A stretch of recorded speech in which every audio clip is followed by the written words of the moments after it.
O que a exegese dos capítulos 2, 7 e 8 de Daniel nos ensina sobre o juízo investigativo? Eu sou Ezequiel Gomes, você está no canal Vem Senhor Jesus e hoje nós continuamos a nossa série explicando a doutrina do juízo investigativo a partir da perspectiva adventista e agora nós vamos entrar num dos estudos mais desafiadores para mim explicar para vocês, tá bom? E eu gostaria de tentar ilustrar assim por que é muito desafiador para mim fazer esse estudo em forma de vídeo para vocês, de maneira que vocês saiam daqui desse estudo, desse momento de comunhão com a palavra de Deus, melhor fundamentados para compreender a exegese adventista. Compreender, é bom que a gente diga, não é sinônimo de aceitar necessariamente. Nós podemos compreender argumentos ateístas contra a existência de Deus e ainda assim não concordar com esses argumentos. Entretanto, vai ser muito difícil a gente se contrapor de forma adequada aos argumentos ateístas se a gente não os compreende, certo? Então, a jornada que eu convido vocês a fazer não é uma jornada necessariamente direcionada a adventistas do sétimo dia que vão simplesmente vir aqui dizer amém para o que eu vou dizer. Também convido os discordantes, os críticos, aqueles que rejeitam as exegeses ou a exegese adventista de todos esses capítulos e temas e etc. Entretanto, o meu desafio é fazer todo mundo, pelo menos, compreender, ainda que talvez de forma introdutória e básica, algumas questões muito importantes. Percebam também assim a enormidade do meu desafio. No último vídeo eu falei de uma introdução a Daniel 8 e ao juízo investigativo. Então nós lemos o capítulo 8 inteiro e eu fiz várias considerações importantes para a gente considerar, a partir de agora, uma exegese mais profunda de Daniel 8.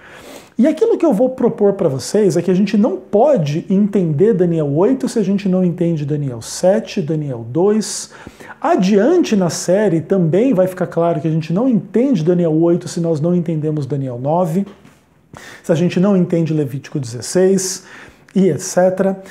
Mas naturalmente cada coisa tem que entrar no seu lugar e no seu momento. Então veja, antes da gente tratar de forma ainda mais ampla a questão, eu preciso ampliar um pouco mais o foco do que falei no último vídeo, e agora nós não vamos só estudar o capítulo 8, mas também o capítulo 2 e 7. Entretanto, nós não vamos fazer uma leitura completa dos 3 capítulos para esta exegese, tá bom? Inclusive já fica a dica para que vocês leiam o capítulo 2 inteiro, o capítulo 7 inteiro, o capítulo 8 inteiro, para depois melhor compreenderem algumas dinâmicas do que eu vou falar aqui, nesse momento, mas o importante é vocês começarem a entender algumas questões importantes. Quando a gente chega em Daniel 8, versículo 27, o próprio autor do livro reconhece que ele se espantou com a visão que ele teve e não havia quem a entendesse. E ele está falando especificamente da visão do capítulo 8. Então o capítulo 8 é um capítulo de fato complexo de ser interpretado e entendido. O próprio profeta que teve a visão inicialmente não compreendeu, não entendeu. Isso inclusive é falado depois da explicação do anjo a respeito do que é e do que não é este capítulo, de maneira que a gente percebe que estamos diante de um grande desafio. E uma coisa importante de a gente começar a entender é que é o seguinte: quando a gente não entende uma comunicação, vamos pensar assim, criptografada, o que a gente tem que fazer? A gente tem que gastar tempo com ela, certo? E analisar cada uma das informações contidas naquela informação, estou chamando aqui de criptografada, tá bom? A gente tem que tentar entender se existe algum sentido, lógica, algum parâmetro, algum padrão que de alguma maneira possa nos revelar uma chave de interpretação que ao final das contas vai fazer com que aquela mensagem inicialmente complicada e incompreensível se torne simples e compreensível, ou pelo menos se torne possível de ser entendida racionalmente e etc. Tá bom? Então nós estamos mais ou menos diante de uma criptografia, naturalmente não matemática, mas linguística, simbólica, que envolve um monte de questões interessantes. E a única forma da gente responder às questões do que tudo isso significa ou não é a gente gastar tempo com o texto. Daniel 8 faz parte de um livro que tem 12 capítulos. Então nós devemos gastar tempo com esses 12 capítulos, tá bom? Inclusive, como fruto desse tipo de tempo que eu já gastei com esse assunto, eu escrevi, por exemplo, esse livro aqui, Quem é Deus? Uma busca pela identidade divina nos livros de Daniel e Apocalipse. Então eu li e reli Daniel e Apocalipse, os livros bíblicos inteiros, muitas vezes, e retirei todas as informações a respeito de Deus que o livro de Daniel e o livro do Apocalipse falam. Então peguei todas as cenas, todas as citações, todos os títulos, todos os atributos, tudo aquilo que Deus faz ou não faz, e criei um livrinho aqui de 100 e tantas páginas, tá bem? Então perceba, aquilo que eu fiz sobre a doutrina de Deus em Daniel e Apocalipse pode e deve ser feito em relação a todos os temas, todos os personagens, todos, enfim, os assuntos que o livro trata, e a gente pode e deve ler e reler os livros inteiros e anotar. Então, por exemplo, chifres, nações, reinos, poder, santuário, tudo isso pode ser avaliado nos livros de Daniel e Apocalipse inteiros, ok? E aí a gente pode fazer mais livros. O santuário em Daniel e Apocalipse, as bestas em Daniel e Apocalipse, os chifres e não sei o que em Daniel e Apocalipse, o diabo em Daniel e Apocalipse, os seres humanos em Daniel e Apocalipse, os perdidos, os salvos e etc. Tá bem?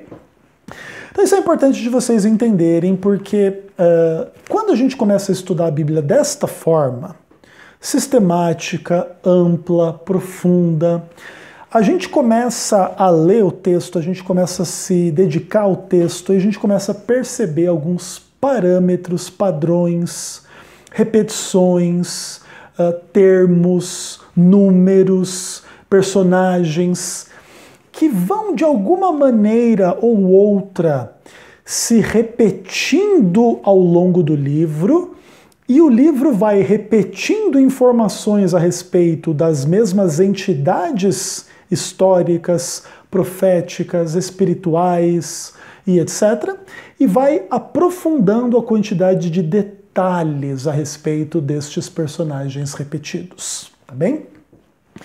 Então, vamos relembrar assim brevemente algumas questões para que possa ficar claro para vocês algumas coisas. Daniel 2 fala de um sonho que Nabucodonosor teve, e ele pediu que os sábios de Babilônia viessem a informá-lo de que sonho foi aquele e da sua interpretação. O rei não podia ou não queria, e essa é uma discussão, revelar o sonho para os magos da Babilônia, e ele queria ter tanta certeza que os magos poderiam decifrar o significado do sonho, que além da interpretação eles teriam que descrever o próprio sonho. E aí os sábios dizem que aquilo é sobre-humano, ninguém poderia dizer o que o rei, aliás, estava pedindo. Diante disso, o rei Nabucodonosor ficou extremamente frustrado e falou assim: já que vocês não prestam para fazer o trabalho de vocês, vão mandar matar todo mundo e vai morrer todos os sábios da Babilônia. E Daniel e seus amigos eram sábios na Babilônia. Olha que momento legal para você ser um sábio na Babilônia, né? E aí a história diz que Daniel e os seus amigos oraram a Deus e Deus revelou a Daniel o sonho e a interpretação. E ali Daniel conta que o rei viu uma estátua com a cabeça de ouro, o peito de ferro, o ventre de prata, as pernas de ferro e os dedos com uma mistura de ferro e barro. E ali deu uma ampla interpretação falando que Nabucodonosor era a cabeça de ouro e que depois dele viria um reino inferior ao dele, assim como a prata inferior ao ouro, e assim sucessivamente até os reinos do mundo estarem divididos nesses 10 dedos de ouro e prata e vão tentar se unir em casamento e não vão conseguir, e nos dias desses reinos vai vir uma pedra e vai bater nessa estátua e vai esmiuçar tudo e vai jogar tudo para o vento, e esta pedra vai se tornar um reino que vai ser o reino eterno de Deus. Olha que sonho fantástico e interessante. Uma coisa importante da gente perceber é que existe um padrão matemático em Daniel 2. Uma estátua dividida em 4, que no final se divide em 10. Então 4 partes: cabeça, peito, ventre e pernas, e no final 10 dedos. Quando a gente chega em Daniel capítulo 7, o profeta tem uma visão de 4 animais. Um leão, um urso, um leopardo e um animal indescritível. E nesse animal indescritível, 10 chifres. Não importa se você saiba exatamente o que esses animais significam, mas você percebe uma correspondência numérica, matemática, idêntica ao que se diz lá em Daniel capítulo 2.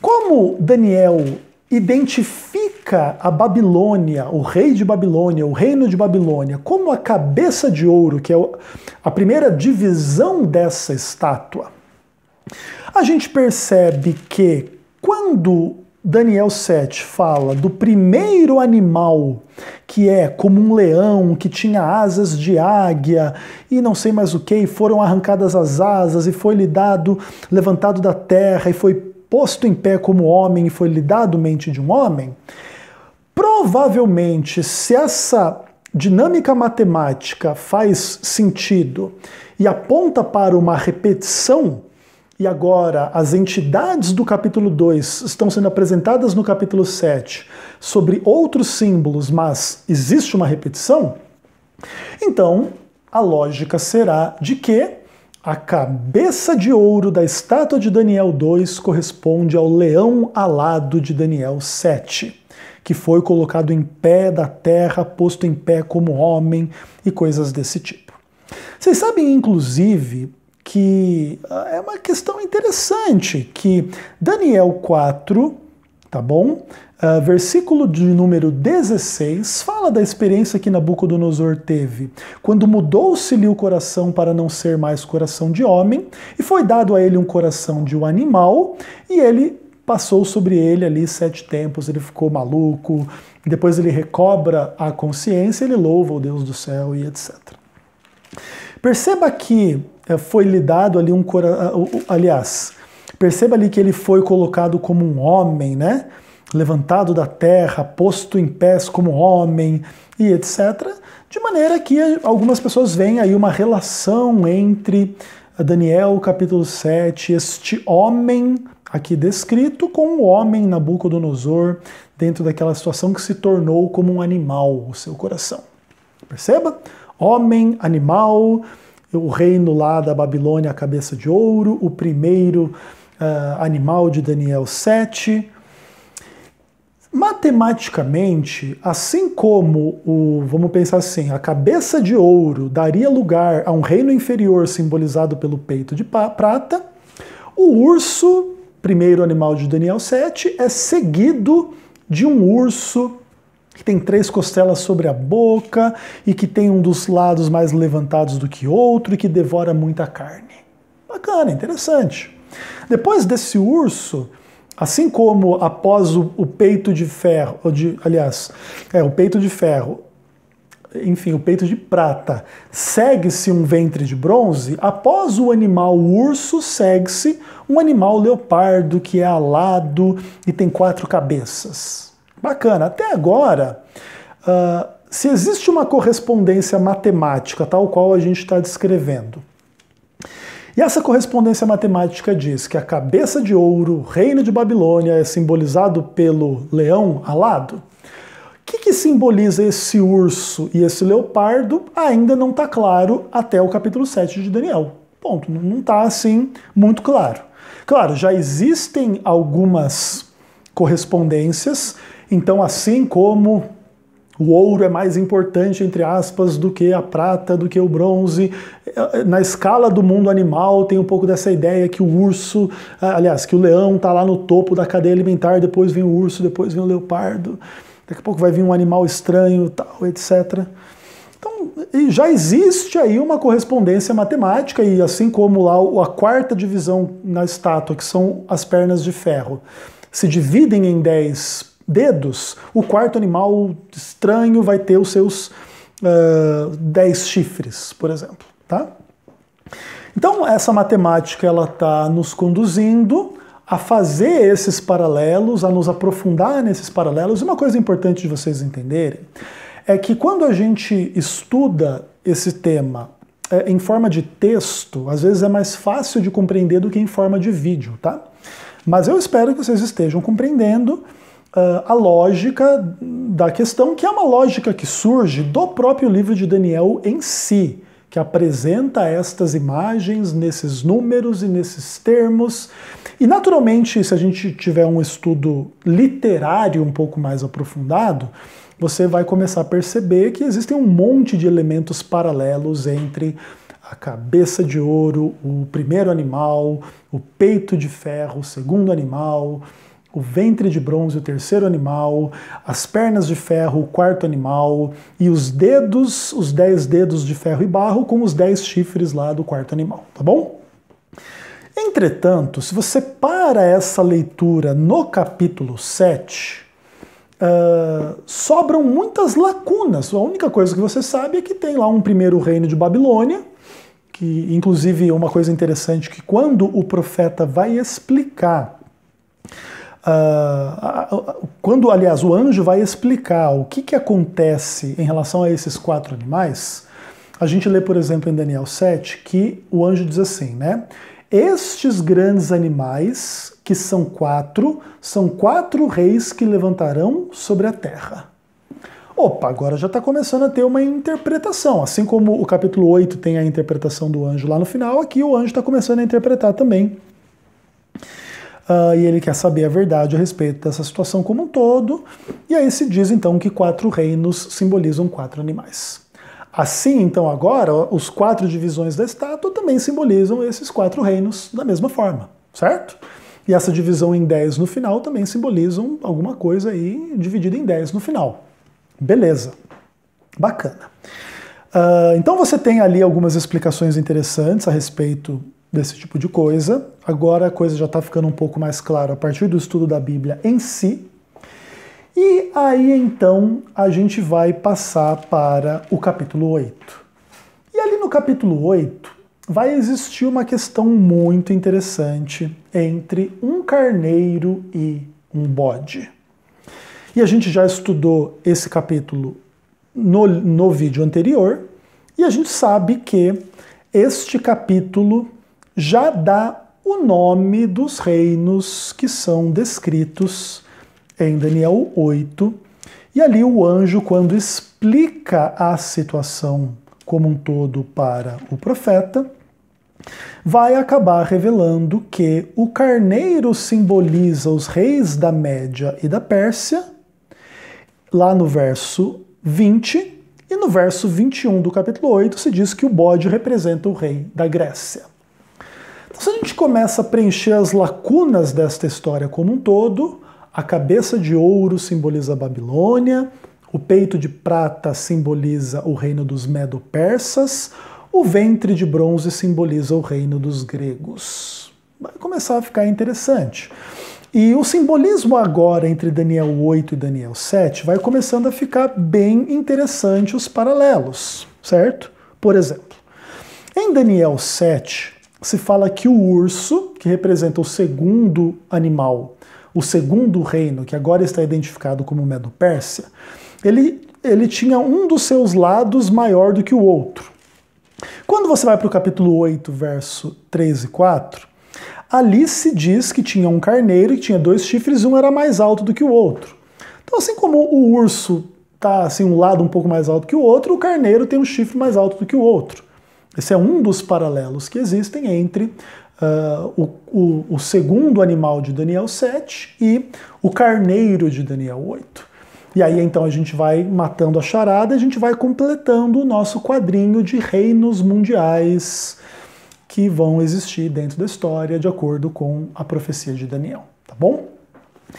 Dentro desse quadro, nós já temos então, dentro de 4 divisões, depois se divide em 10 no final, mas dentro dessas principais 4 divisões, 3 delas já são a charada matada. Babilônia, Medo-Pérsia, Grécia. A polêmica toda vai ser com a identificação do 4º poder, que é descrito de forma muito vívida, né, em Daniel 7, em Daniel 8.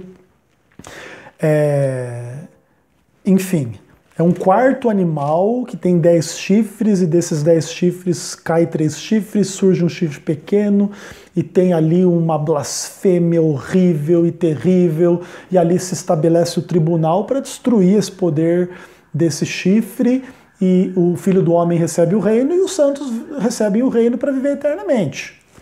Então Daniel 7 já vai conduzir a gente dentro desta história como um todo até o estabelecimento do reino de Deus. O que não acontece em Daniel 8. Daniel 8 não tem nenhuma referência sobre o reino de Deus. E aí a coisa começa a ficar interessante, porque então, diante disso, a gente percebe uma coisa interessante. Daniel 7 é uma profecia de maior alcance, em certo sentido, alcança até a eternidade e o estabelecimento do reino de Deus, do que Daniel 8, que para ali no final das 2.300 tardes e manhãs e o santuário será purificado. Certo? Beleza, bacana. Todas essas imagens e todas essas questões são muito interessantes. E a gente começa a se aprofundar um pouquinho. E a gente vai ler o capítulo 7 e a gente percebe uma situação muito interessante. A partir do verso 7, o profeta descreve assim: depois disso eu continuava olhando as visões da noite, e eis aqui o 4º animal, terrível, espantoso, sobremodo forte, tinha grandes dentes de ferro, devorava e fazia em pedaços, e pisava aos pés e sobejava, e era diferente de todos os animais que apareceram antes dele, e tinha 10 chifres. Estando eu a observar os chifres, eis que entre eles subiu outro pequeno, diante do qual 3 dos primeiros chifres foram arrancados. E eis que nesse chifre havia olhos como de homem e uma boca que falava com insolência. Verso 11. Então estive olhando por causa da voz das insolentes palavras que o chifre proferia. Estive olhando e vi o 4º animal foi morto. Seu corpo foi desfeito e entregue para ser queimado. Ok. Depois, lá na explicação de tudo, Daniel vai dizer que ele teve desejo de conhecer a verdade a respeito do 4º animal, que era diferente dos outros, muito terrível, dentes de ferro, que inclusive é a 4ª divisão da estátua, lá não eram pernas de ferro. Agora os dentes do 4º animal têm dentes de ferro. Aí você vai percebendo os paralelos, e tem um monte de paralelo linguístico e etc. E aí pisava e sobejava, e ele teve vontade de saber a verdade a respeito dos 10 chifres, e depois do chifre pequeno, que fazia guerra contra os santos, até que veio o ancião de dias e fez justiça, e os santos possuíram o reino. Ou seja, até o fim da história, o estabelecimento da eternidade. Beleza. Aí existe uma explicação de que o 4º animal seria diferente, ele faria inúmeras coisas, e dentre elas proferiria palavras contra o Altíssimo, magoaria os santos do Altíssimo, cuidaria em mudar os tempos e a lei, e etc. Mas ali iria se assentar um tribunal para tirar o seu domínio, destruir e o consumir até o fim. Maravilha. O que acontece? Diante dessa dinâmica toda, o chifre pequeno de Daniel 7 é um personagem muito destacado do capítulo 7. Só que quando chega no capítulo 8, também existe ali um chifre pequeno. E aqui a coisa começa a ficar interessante, a partir do verso 9. Se diz que de um deles saiu um chifre pequeno que se tornou muito forte para o sul, oriente, terra gloriosa, e ele cresceu até atingir o exército dos céus, das estrelas, lançou por terra e os pisou. Sim, engrandeceu-se até o príncipe do exército, dele tirou o sacrifício diário, o lugar do santuário foi deitado abaixo, seu exército foi-lhe entregue, com o sacrifício diário por causa das transgressões, deitou a verdade por terra e o que fez? Prosperou. E aí os anjos se questionam até onde isso vai, e aí o anjo responde até 2.300 tardes e manhãs. Nós estamos percebendo na profecia de Daniel que existem muitas repetições onde as mesmas entidades históricas são apresentadas de forma cada vez mais detalhada. Então, a primeira divisão da estátua, o primeiro animal, a segunda divisão da estátua, o segundo animal, terceira divisão da estátua, o terceiro animal, quarta divisão da estátua, o quarto animal, e a divisão em 10, depois a divisão em 10 lá no animal. Beleza. E agora a gente está vendo que existe um chifre, dentro desses 10, dessa divisão em 10, tem um chifre que vai e quebra 3, e ele é pequeno, depois ele cresce. E agora, em Daniel 8, tem um chifre que inicialmente é pequeno, e depois ele se torna muito forte e ele cresce. Então o que acontece? Dentro da lógica do livro de Daniel, é muito natural que o chifre pequeno de Daniel 7 seja a mesma entidade do chifre pequeno de Daniel 8. Eu já adianto para vocês que esta é uma conclusão às vezes questionada por algumas pessoas em função de algumas diferenças entre o chifre pequeno de Daniel 7 e o chifre pequeno de Daniel 8. Beleza. Entretanto, perceba que é o seguinte: as diferenças entre uma cabeça de ouro e um leão alado não fazem com que a primeira divisão da estátua e o primeiro animal sejam entidades históricas diferentes. Então por que diferenças entre o chifre pequeno de Daniel 7 e de Daniel 8 fariam com que fossem entidades históricas diferentes? Existiria, nesse caso, uma quebra da lógica dos paralelos entre essas visões como um todo de Daniel. Agora, para não ficar dúvida em relação a esta questão, é importante você anotar a partir de agora algumas passagens que eu vou ler para depois você conferir na sua Bíblia algumas questões. Tanto o chifre pequeno de Daniel 7 quanto o chifre pequeno de Daniel 8 são chifres e são pequenos, certo? O paralelo é absoluto. Então, Daniel 7:8 fala do chifre pequeno, Daniel 8:9 fala do chifre pequeno. Ponto. Ambos os chifres se tornam grandes depois de inicialmente serem pequenos. Daniel 7:20, Daniel 8:9. O paralelo é perfeito. O chifre primeiro é pequeno, depois ele cresce. Ambos os chifres são descritos como poderes perseguidores. Daniel 7, versos 21 e 25, e Daniel 8, versos 10 e 24. Então, perseguidor e perseguidor. Outra coisa. Ambos os chifres têm o mesmo grupo-alvo como objeto de perseguição. Eles perseguem o povo dos santos do Altíssimo. Daniel 7, 21 e 25, Daniel 8, 24. O povo dos santos. Como é que não é a mesma entidade? O que mais? Ambos são descritos como poderes que se autoexaltam e são blasfemadores. Capítulo 7, versos 8, 11, 20 e 25. Capítulo 8, versos 10 a 12 e verso 25. Tudo paralelo perfeito. Eles vão sendo descritos da mesmíssima forma um em relação ao outro. Veja, por exemplo, ambos são descritos como tendo inteligência. Então, o chifre pequeno de Daniel 7:8 tem olhos de homem, e o chifre pequeno de Daniel 8, versos 23 e 25, ele tem uma feroz catadura, né, um rosto feroz, especialista em intrigas e astuto. Olho de homem, símbolo de inteligência, né? Especialista em intriga, astuto. Aqui é uma questão um pouco mais simbólica, mas a gente pode traçar esse paralelo, sim. Que mais? Ambos os chifres representam o clímax ante Deus.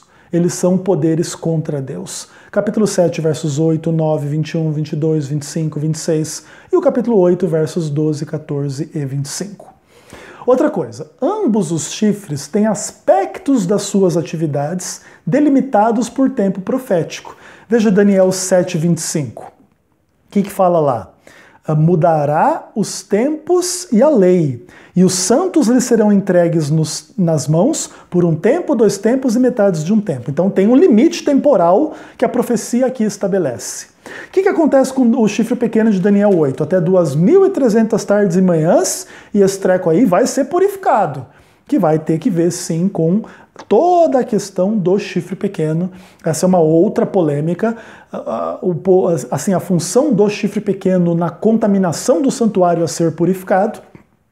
Mas, de qualquer forma, existe um limite temporal para esta contaminação, que aí surge a purificação. Ok? Então percebam uma coisa, as coisas estão começando a ficar bem interessantes. E no final das contas, o chifre pequeno de Daniel 7 e de Daniel 8 são destruídos de forma sobrenatural. Capítulo 7, verso 11 e 26 e capítulo 8, verso 25. Então assim, pessoal, todos esses paralelos entre o chifre pequeno de Daniel 7 e o chifre pequeno de Daniel 8 nos fazem ter base absolutamente segura para dizer que em ambos os capítulos estamos diante da mesma entidade histórica. E isso vai ser muito importante para a compreensão dos 2.300 dias ou das 2.300 tardes e manhãs. A que momento profético este elemento de tempo se refere, em função de que o chifre pequeno em Daniel 7 vai ser destruído somente quando? Quando vier o reino de Deus na eternidade. Então, este chifre pequeno não tem uma existência limitada na história humana, mas ele tem uma existência extremamente prolongada que chega até mesmo à manifestação da eternidade na volta de Jesus, quando ele assume o reino e também os santos do Altíssimo passam a reinar eternamente com ele. Isso vai ser bastante importante para a gente depois trabalhar as questões temporais em torno das 2.300 tardes e manhãs. Mas tem muita coisa pela frente ainda. Quando a gente olha todo esse amplo e complexo quadro que o livro de Daniel coloca diante de nós, a gente começa a também conseguir descrever alguns paralelos entre Daniel 7 e Daniel 8, assim como a gente fez em relação a Daniel 2, 7 e 8. Então vamos lá. Daniel 2, cabeça de ouro. Daniel 7, leão alado. Daniel 8, este reino de Babilônia já não mais figura na profecia. Ok?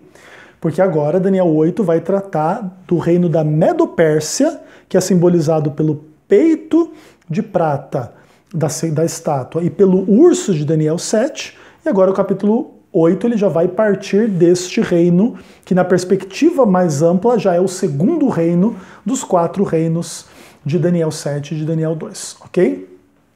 Então, Daniel 8 é uma visão um pouco mais ampliada de uma porção de tempo mais limitada, em comparação com o alcance da profecia de Daniel 2 e de Daniel 7, que são alcances que vão desde a Babilônia antiga até o estabelecimento do reino de Deus. Tanto o capítulo 2 quanto o capítulo 7 funcionam desta forma.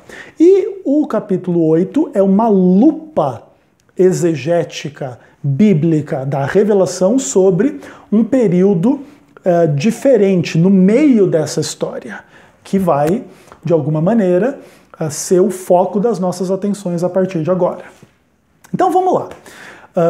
Dentro deste esquema amplo entre Daniel 2, 7 e 8, quando a gente se compara só os capítulos 7 e 8, a gente percebe uma coisa interessante. O urso de Daniel 7 é o carneiro de Daniel 8. E aí já falei um pouco sobre isso na introdução do vídeo. O leopardo de Daniel 7 é o bode de Daniel 8. E aqui nós temos um quadro da história mundial muito interessante. As 4 cabeças do leopardo de Daniel 7 vão ser os 4 chifres que vão surgir após a quebra do primeiro chifre notável em Daniel 8. Então veja que coisa interessante. O elemento matemático nos chama a atenção para esta questão. Lá em Daniel 7 tem um leopardo com 4 cabeças, lá em Daniel 8 tem um bode que tem um chifre, esse chifre é quebrado e surgem 4 chifres no lugar. 4 cabeças, 4 chifres. Esses elementos paralelos é que vão nos fazendo compreender a relação exegética entre esses personagens, essas cenas e tal, e a profecia vai começando a ficar bastante clara, inclusive, para a gente entender. Aí o que acontece? Nesse ponto, existe uma questão muito interessante. O 4º animal de Daniel 7 é um animal terrível e espantoso. E dele surge um chifre pequeno, que quebra 3 dos 10 chifres que se manifestam neste animal e tal, e etc. É importante vocês entenderem que Roma é a melhor entidade histórica que cumpre essa profecia. Existem os contradizentes, que pensam diferente, os próprios católicos romanos pensam diferente, até mesmo para escapar das implicações da profecia. Existem também protestantes que concordam com as exegeses católicas dessa situação, mas existem excelentes motivos para a gente considerar Roma como o melhor cumprimento profético deste 4º animal, que então surge um chifre pequeno nele, e ele só vai ser destruído finalmente depois do juízo e do estabelecimento do reino de Deus. Ok? A coisa vai ficar muito interessante.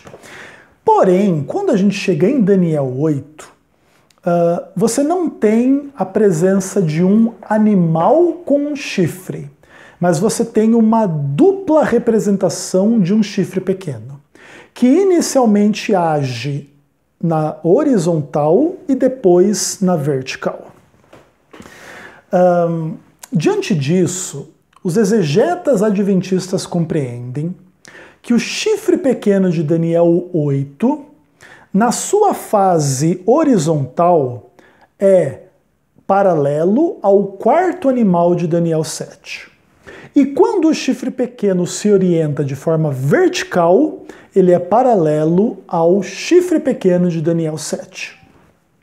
Existem vários princípios exegéticos e conexões linguísticas que nos permitem fazer esta ampla conexão entre essas entidades históricas, tá?